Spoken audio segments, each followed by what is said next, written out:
Assalamualaikum warahmatullahi wabarakatuh. Teman-teman, balik lagi bersama saya di cerita horor seorang pendaki di Gunung Lawu ya.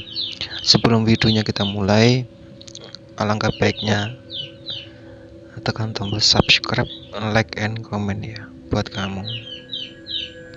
Oke, langsung aja.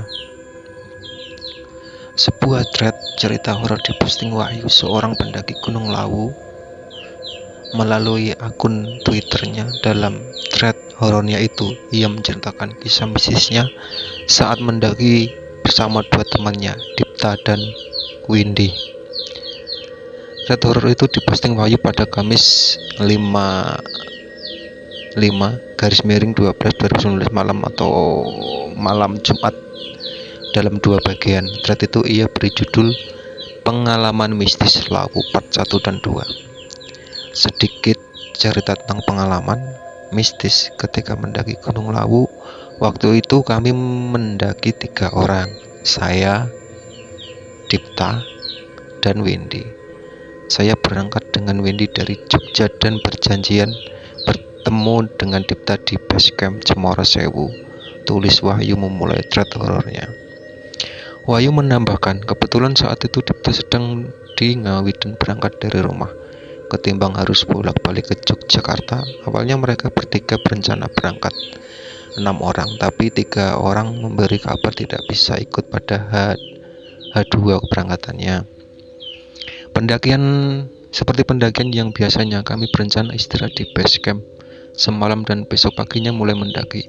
Saya dan Windy sampai di base camp Cemoro Sewu pukul 19.00 waktu Indonesia Barat, dan ternyata Dipta sudah menunggu di masjid depan base camp, sambung Wahyu. Malam itu udara terasa dingin seperti biasanya.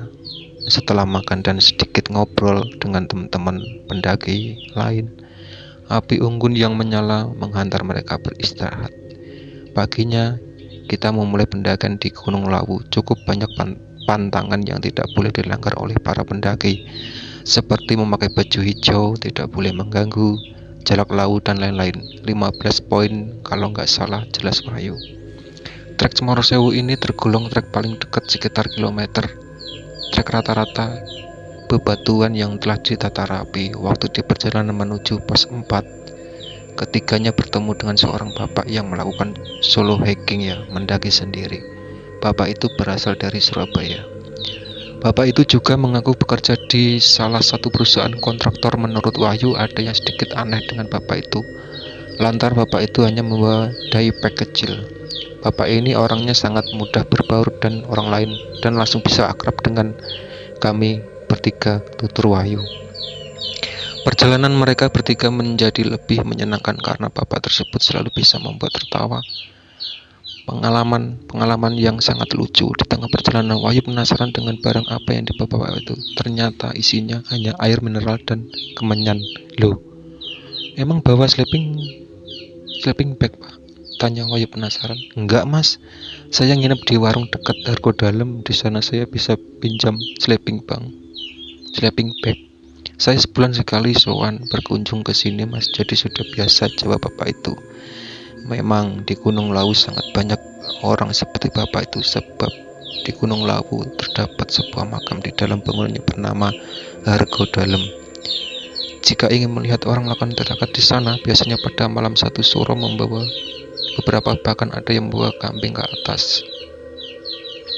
Pukul 17 waktu Indonesia Barat, mereka bertiga akhirnya sampai di camp terakhir. Di sana terdapat warung Mbok Yem yang terkenal dengan sebutan warung tertinggi di Pulau Jawa.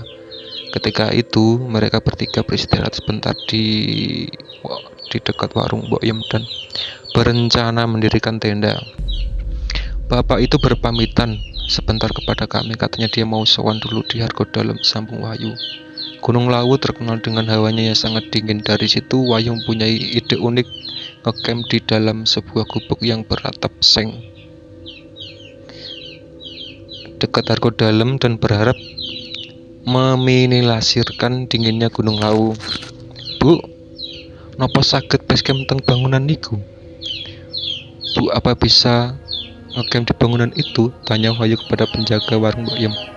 Oh alah, saged, Mas. ngecamp teng mriki mawon, bisa Mas ngecamp di sini saja.